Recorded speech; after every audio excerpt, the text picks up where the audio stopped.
Barnaby Rudge, A Tale of the Riots of '80 by Charles Dickens. Chapter 40. Little thinking of the plan for his happy settlement in life, which had suggested itself to the teeming brain of his provident commander, Hugh made no pause until St. Dunstan's giants struck the hour above him, when he worked the handle of a pump which stood hard by, with great vigour, and thrusting his head under the spout, let the water gush upon him until a little stream ran down from every uncombed hair, and he was wet to the waist.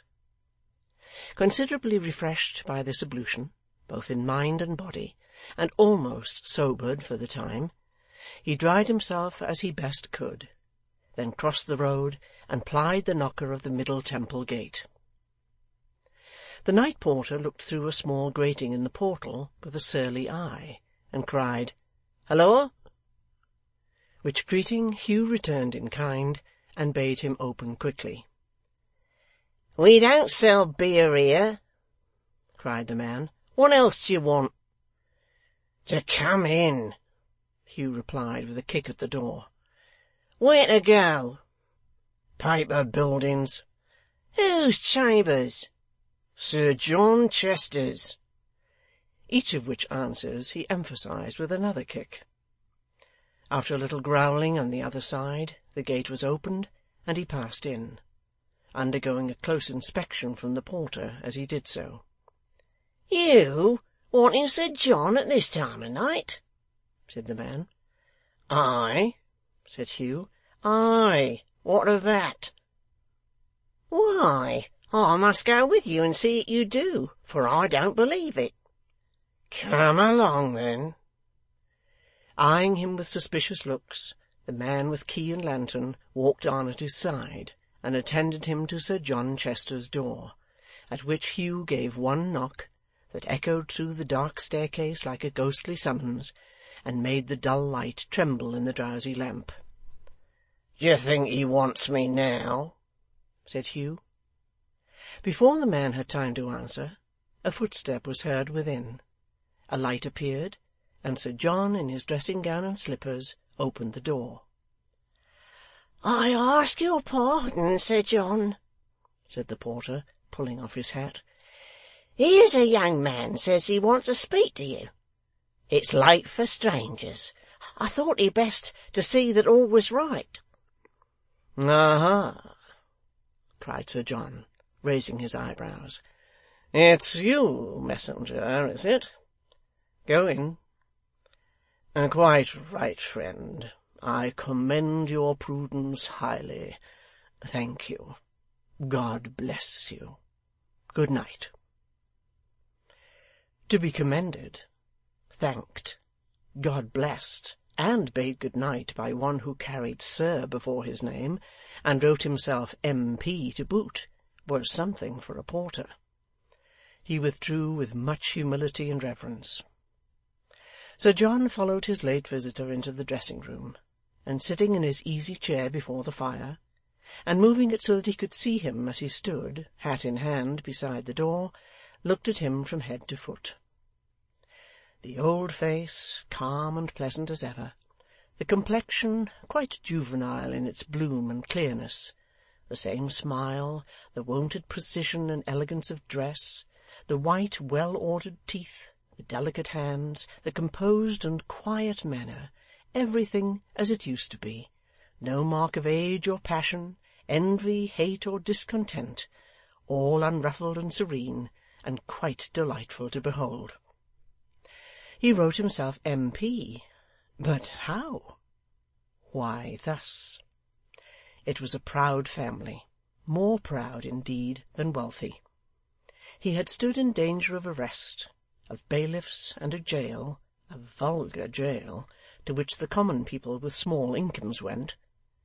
Gentlemen of ancient houses have no privilege of exemption from such cruel laws, unless they are of one great house, and then they have. A proud man of his stock and kindred had the means of sending him there.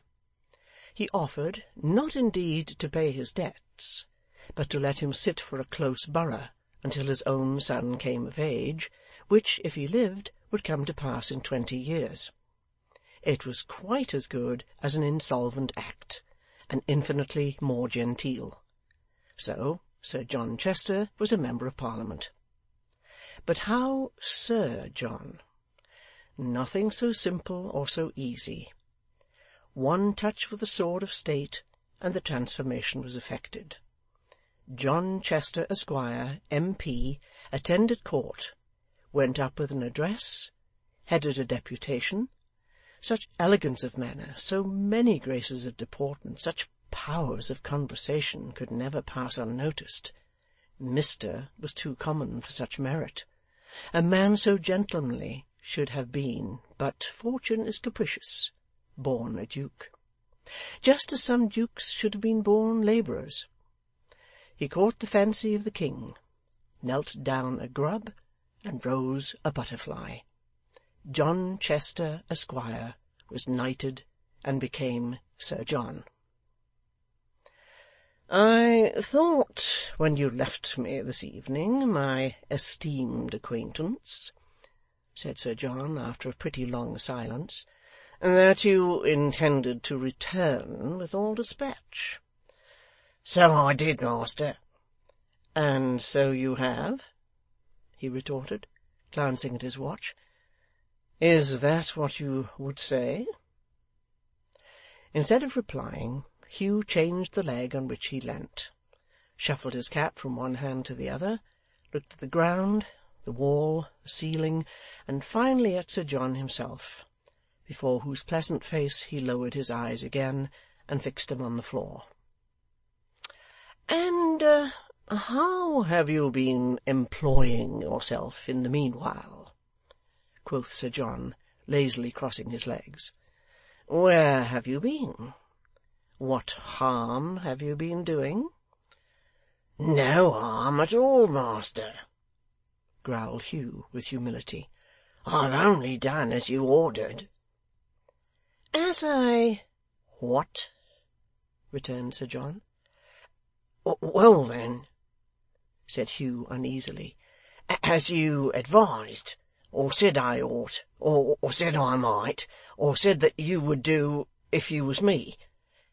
Don't be so hard upon me, master." Something like an expression of triumph in the perfect control he had established over this rough instrument appeared in the knight's face for an instant, but it vanished directly, as he said, paring his nails while speaking, "When you say I ordered you, my good fellow, you imply that I directed you to do something for me, something I wanted done, something for my own ends and purposes, you see. Now, I'm sure I needn't enlarge upon the extreme absurdity of such an idea, however unintentional. So please," and here he turned his eyes upon him, "to be more guarded. Will you?" "I meant to give you no offence," said Hugh. "I don't know what to say. You catch me up so very short." "You'll be caught up much shorter, my good friend, infinitely shorter, one of these days, depend upon it," replied his patron calmly. "By the by, instead of wondering why you have been so long, my wonder should be why you came at all. Why did you?" "You know, master," said Hugh, "that I couldn't read the bill I found, and that supposing it to be something particular from the way it was wrapped up, I brought it here." "And could you ask no one else to read it, Bruin?" said Sir John. "No one I could trust with secrets, master, since Barnaby Rudge was lost sight of for good and all, and that's 5 years ago. I haven't talked with any one but you." "You have done me honour, I am sure." "I've come to and fro, master, all through that time, when there was anything to tell, because I knew that you'd be angry with me if I stayed away," said Hugh, blurting the words out, after an embarrassed silence, "and because I wish to please you if I could, and not to have you go against me. There. That's the true reason why I came tonight. You know that, master, I'm sure.' 'You are a specious fellow,' returned Sir John, fixing his eyes upon him, 'and carry 2 faces under your hood, as well as the best. Didn't you give me in this room this evening any other reason? No dislike of anybody who has slighted you lately, on all occasions, abused you, treated you with rudeness, acted towards you more as if you were a mongrel dog than a man like himself?' 'To be sure I did!' cried Hugh, his passion rising, as the other meant it should. 'And I say it all over now again. I'd do anything to have some revenge on him, anything. And when you told me that he and all the Catholics would suffer from those who joined together under that handbill, I said I'd make one of 'em, if their master was the devil himself. I am one of 'em. See whether I am as good as my word, and turn out to be among the foremost, or no. I mayn't have much head, master, but I've head enough to remember those that use me ill. You shall see, and so shall he, and so shall hundreds more, how my spirit backs me when the time comes. My bark is nothing to my bite. Some that I know had better have a wild lion among 'em than me. When I am fairly loose, they had.' The knight looked at him with a smile of far deeper meaning than ordinary, and pointing to the old cupboard, followed him with his eyes while he filled and drank a glass of liquor, and smiled when his back was turned, with deeper meaning yet. 'You are in a blustering mood, my friend,' he said, when Hugh confronted him again. 'Not I, master,' cried Hugh. 'I don't say half I mean. I can't. I haven't got the gift. There are talkers enough among us. I'll be one of the doers.' 'Oh, you've joined those fellows, then?' said Sir John, with an air of most profound indifference. 'Yes, I went up to the house you told me of, and got put down upon the muster. There was another man there, named Dennis.' 'Dennis, eh?' cried Sir John, laughing. 'Ay, ay. A pleasant fellow, I believe.' 'A roaring dog, master. One after my own heart. Hot upon the matter too. Red hot.' 'So I have heard,' replied Sir John, carelessly. 'You don't happen to know his trade, do you?' 'He wouldn't say,' cried Hugh. 'He keeps it secret.' 'laughed Sir John. 'A strange fancy, a weakness with some persons. You'll know it one day, I dare swear.' 'We're intimate already,' said Hugh. 'Quite natural. And have been drinking together, eh?' pursued Sir John. 'Did you say what place you went to in company when you left Lord George's?' Hugh had not said or thought of saying, but he told him, and this inquiry being followed by a long train of questions, he related all that had passed both in and out of doors, the kind of people he had seen, their numbers, state of feeling, mode of conversation, apparent expectations and intentions. His questioning was so artfully contrived that he seemed even in his own eyes to volunteer all this information rather than to have it wrested from him, and he was brought to this state of feeling so naturally that when Mr Chester yawned at length and declared himself quite wearied out, he made a rough kind of excuse for having talked so much. 'There, get you gone,' said Sir John, holding the door open in his hand. 'You have made a pretty evening's work. I told you not to do this. You may get into trouble. You'll have an opportunity of revenging yourself on your proud friend Haredale, though, and for that you'd hazard anything, I suppose. 'I would,' retorted Hugh, stopping in his passage out and looking back.